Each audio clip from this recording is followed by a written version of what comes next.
nanging krana pakartinipun inggih menika anak-anak Pandhawa lancur Pandhawa.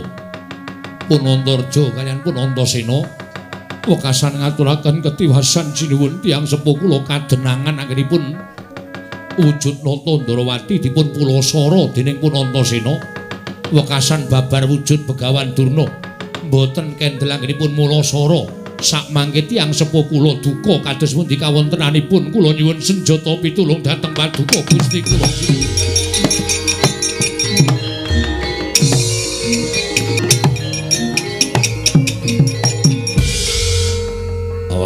Wonten dawuh.